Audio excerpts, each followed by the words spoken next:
Tenemos el capítulo 13 y 14 del Evangelio de Juan. El 14 es muy rico y, y yo seguramente me centre solamente en el 13, según el tiempo. Y si da tiempo tocaré alguna cosa del 14 y si no, pues luego en el tiempo libre de compartir, pues seguro que el corazón os lleva a compartir algunas cosas de ahí. Quiero leer un poquito del principio y hacer algunas apreciaciones. El versículo 1 dice, antes de la fiesta de la Pascua. Las cosas que se nos van a narrar ahora eran antes de la fiesta de la Pascua, porque la Pascua en sí fue justo coincidiendo con la muerte del Señor Jesucristo en la cruz. Estas cosas que van a estar sucediendo aquí evidentemente, es antes de la muerte del Señor, porque Él está ahí de protagonista. Es lógico, ¿verdad?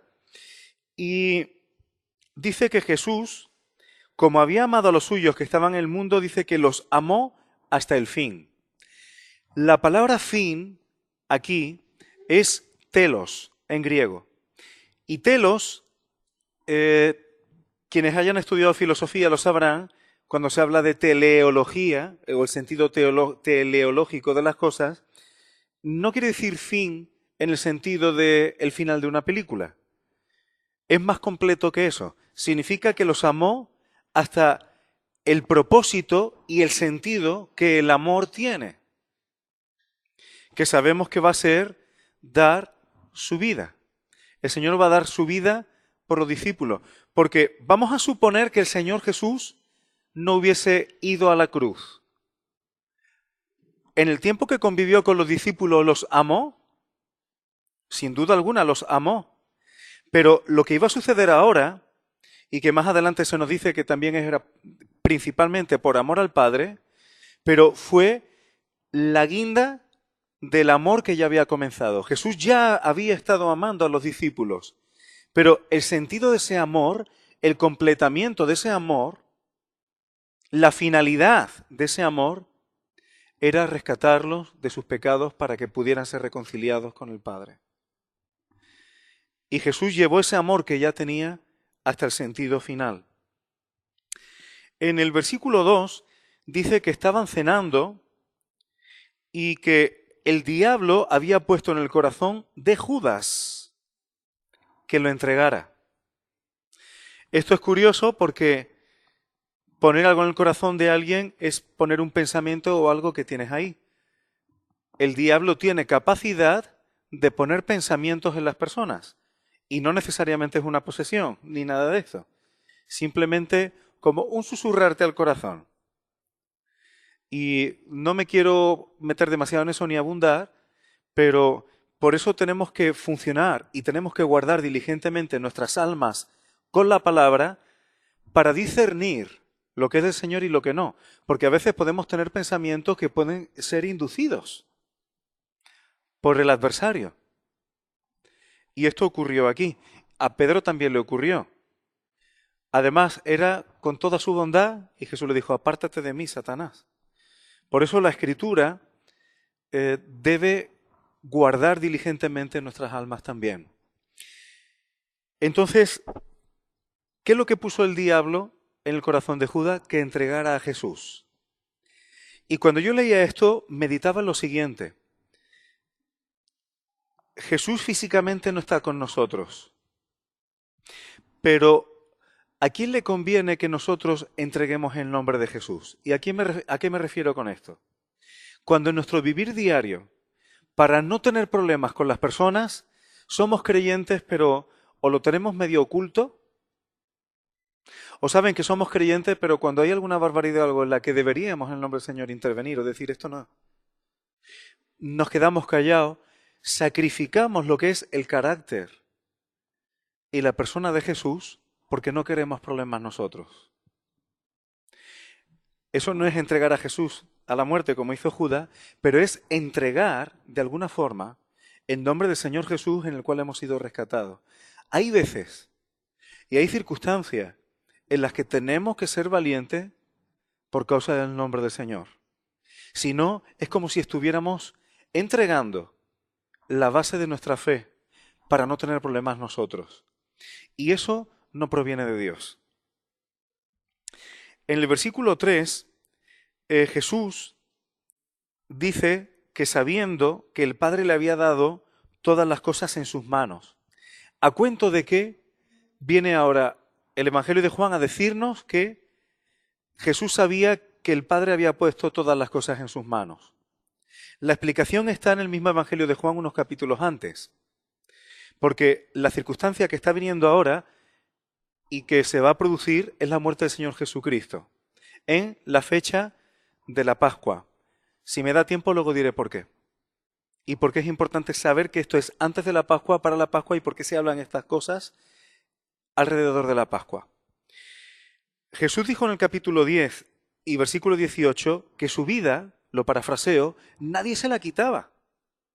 Dice que la ponía él y que él tenía poder para poner su vida y que tenía poder para volverla a tomar. ¿Y por qué Jesús dijo eso? Porque Jesús sabía que el Padre le había dado todas las cosas y las había puesto en sus manos. Así que Jesús puso su vida voluntariamente por nosotros. Él tenía poder para ponerla y poder para volverla a tomar. ¿O pensáis que Jesús no pudo evitar que le mataran? ¿No dijo que podía haber llamado a una legión de ángeles cuando fueron a arrestarlo? Así que Jesús tuvo poder, el Padre se lo dio, para poner su vida, pero también para volverla a poder tomar. Y luego viene algo que es en lo que me voy a enfocar estos minutos que me quedan.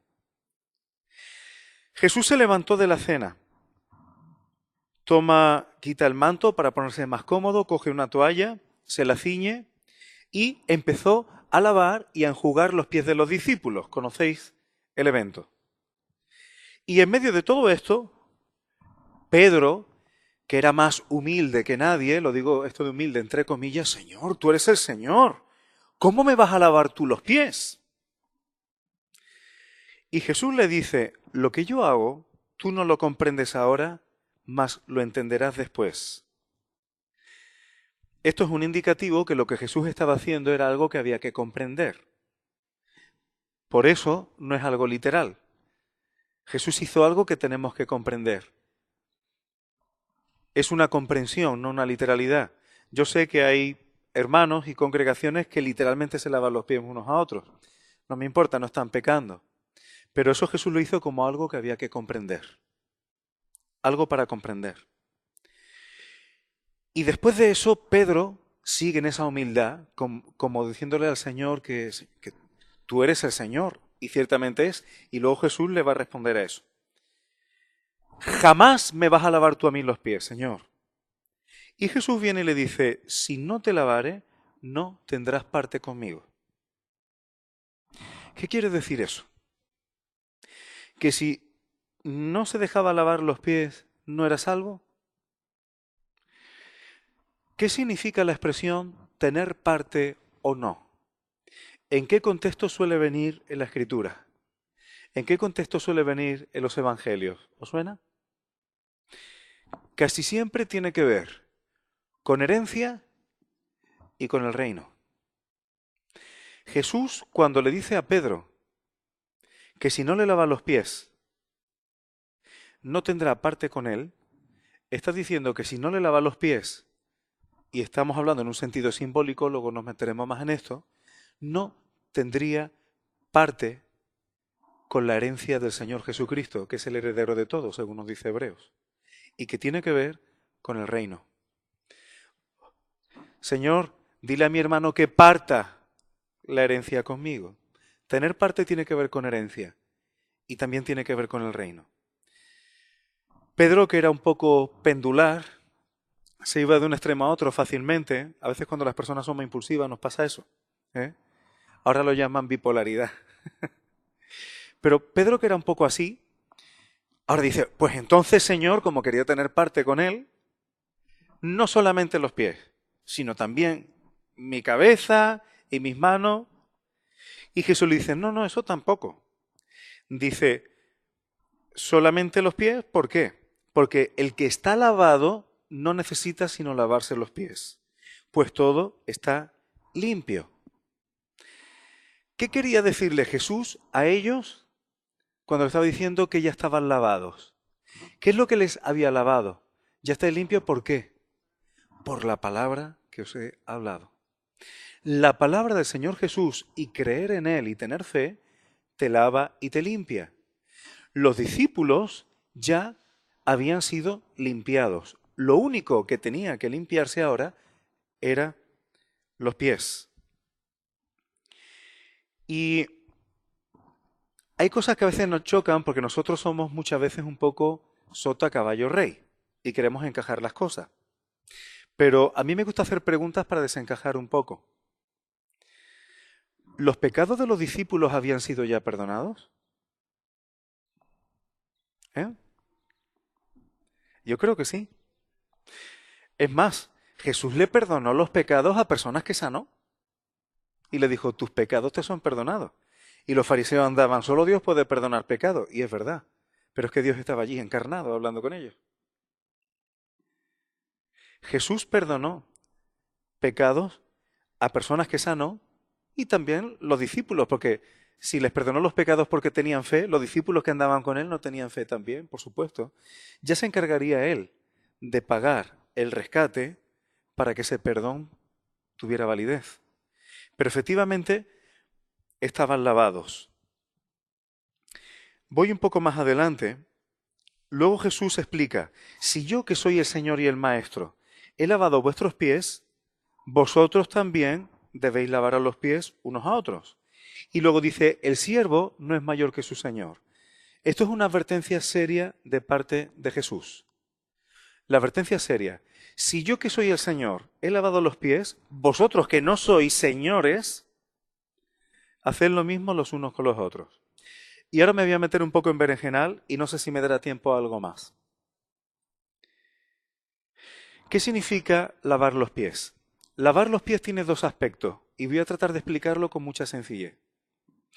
En Isaías 49, 23 dice, reyes serán tus ayos y sus reinas tus nodrizas. Con el rostro inclinado a tierra te adorarán y lamerán el polvo de tus pies. En este contexto, ¿qué significa lamer el polvo de los pies? Humillación. ¿Es humillación? Lucas 7:44. Una mujer que viene derrama un frasco de perfume detrás del Señor y con sus lágrimas le enjuaga los pies y con el cabello le seca. ¿Qué estaba haciendo esa mujer? Y Jesús se lo dice a Simón, porque todo esto sucedió en casa de Simón. ¿Ves esta mujer? Entré en tu casa y no me diste agua para mis pies.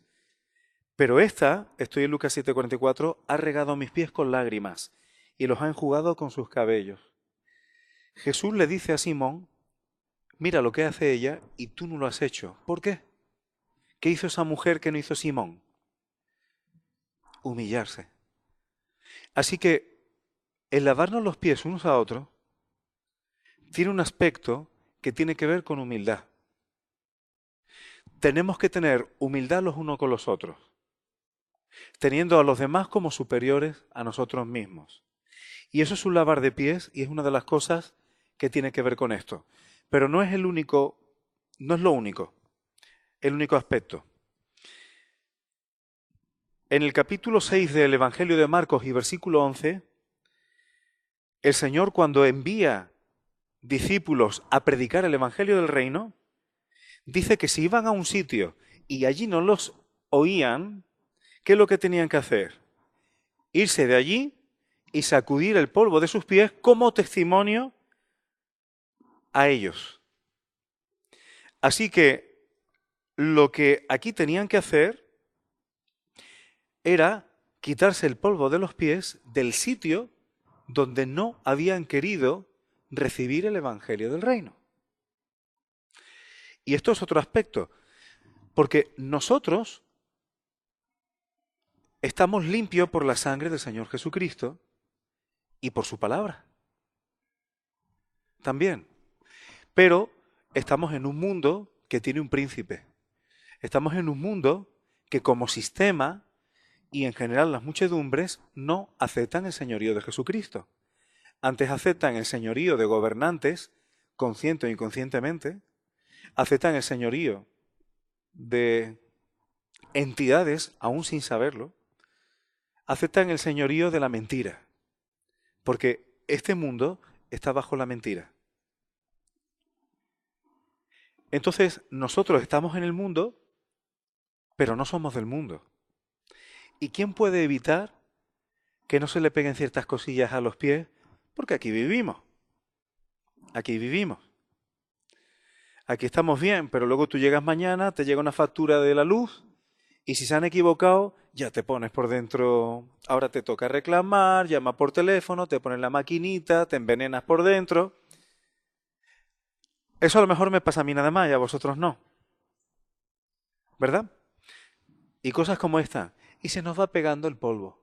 Se nos va pegando el polvo. Bajas a una reunión de la comunidad de propietarios y parece que la razón no existe, parece que el sentido común tampoco, no hay manera de comunicarse, ¿verdad? Pero esas cosas a ti no te afectan, porque tú eres tan espiritual que esas cosas a ti no te afectan, ¿verdad? Y vamos haciendo cosas y se nos va pegando el polvo de este mundo caído. Y pongo este ejemplo como pudiera poner otras cosas, que más que polvo es barro, ¿eh? Más que polvo es barro. Y esto es importante. ¿Sabéis una cosa, hermanos? Cuando nosotros se nos mancha el polvo de los pies, tenemos la obligación, porque el Señor nos lo mandó, de enjuagarnos los pies unos a otros en este sentido. Estas cosillas con las que venimos, en la comunión mutua, limpiarnos los pies. Es curioso, el Señor nos limpia de todo pecado, pero los pies es una cosa que nos ha encargado a nosotros. Nos lo ha encargado a nosotros. Él no dice que nos vaya a limpiar, a lavar los pies a nosotros. Nos ha encargado que lo hagamos. Y para terminar, quiero terminar, hay mucho que decir, sabía que al capítulo 14 no llegaba ni por asomo. Todo esto, le pido al Señor que me dé sabiduría. Todo esto está en el contexto previo. ¿Qué pasa cuando nosotros nos limpiamos unos a otros los pies de las cosas que se nos pegan del mundo? ¿Qué ventaja espiritual y real tiene eso? Para ser salvo, ¿no? Pero para el reino, ¿guarda depósito para el reino? El lavarnos los pies unos a otros. Es una responsabilidad y una maravilla. Tú puedes hacer algo por mí que me dé depósito para el reino del Señor. Y yo puedo hacer por ti también. Eso es importante. Y el Señor nos lo ha delegado. Todo esto es en el contexto de la Pascua. Y me va a venir bien que hayamos tocado a Josué. Y ya con esto voy cerrando la exposición. La primera Pascua, ¿dónde fue? En Egipto. La sangre de aquel cordero les libraba de la muerte al primogénito de esa casa. Pero ahora, ¿cuál era el propósito de la Pascua? Salir de Egipto, ir al desierto donde hay mucho polvo y en ese desierto abstenerse de cosas, de murmuraciones, de pueblos que también había allí por el camino, pasaron por tierra de algunos pueblos, con intención de ¿qué? De entrar en la tierra prometida. Todo esto que Jesús está dando son instrucciones previas a la Pascua, que eso depende de Él, no de ti ni de mí. Ese precio lo iba a pagar Él. Pero ¿para qué quería Jesús morir en la cruz? ¿Solamente para que no vayamos al infierno? O no solamente para limpiarnos de nuestros pecados, sino que es el pistoletazo de salida para salir del mundo, para limpiarnos los pies unos a otros y que tengamos una amplia entrada en el reino cuando Él venga. Por eso todo esto está en el contexto de la Pascua. Y como tengo que terminar, me tiento. Pero fijaos que hay un paralelismo. Empieza el capítulo diciendo antes de la Pascua. ¿Y de qué se habla antes de la Pascua? En general, Jesús da instrucciones de lavarnos los pies unos a otros. Para tener parte con Él. Y la Pascua va a ser Él al día siguiente. Después de esa noche, al día siguiente Él va a morir. ¿Por qué todo eso? Porque como el precio está pagado y somos limpios, ¿qué nos corresponde a nosotros? Esa limpieza. Por eso nos necesitamos unos a otros. Por eso es necesario reunirse. Por eso es necesario la comunión. Por eso no hay que perder el tiempo en cosas que no aprovechan, sino limpiarnos unos a otros. Quiero terminar, qué pena, pero bueno, quiero terminar. ¿Cuánto tiempo llevo, hermano? ¿Alguien me está controlando? Entonces ya tengo que terminar. Juan 17, 15 al 18. No ruego que los quites del mundo, sino que los guardes del mal. Estamos en el mundo, pero el mal se nos pega. No son del mundo como tampoco yo soy del mundo. ¿Veis que el Evangelio de Juan está todo en contexto? Santifícalos en tu verdad. Tu palabra es verdad. La palabra del Señor nos puede limpiar del polvo. Si yo te cuento de qué color quiero pintar la habitación de mi niña, eso no te edifica para nada. Pero si hablamos la palabra del Señor, nos santifica y nos limpia. Como tú me enviaste al mundo, así yo los he enviado al mundo. ¿Y por qué estoy leyendo esto de como tú me enviaste al mundo, así yo los he enviado al mundo en Juan 17, 18? Porque en el versículo 20 de este capítulo 13, Jesús dice, el que recibe al que yo enviare, me recibe a mí, y el que me recibe a mí, recibe al que me envió. Jesús nos envía al mundo como Él fue enviado. Y cuando tú y yo recibimos a cualquier enviado de Jesús, estamos recibiéndole a Él directamente. Tenía mucho que decir, pero lo voy a dejar aquí para no pasarme de los 20 minutos. Se me ha quedado tantas cosas en el tintero de este capítulo y del siguiente que hay tiempo para que compartáis vosotros. Casi solamente he empezado. Lo dejo aquí, Paco.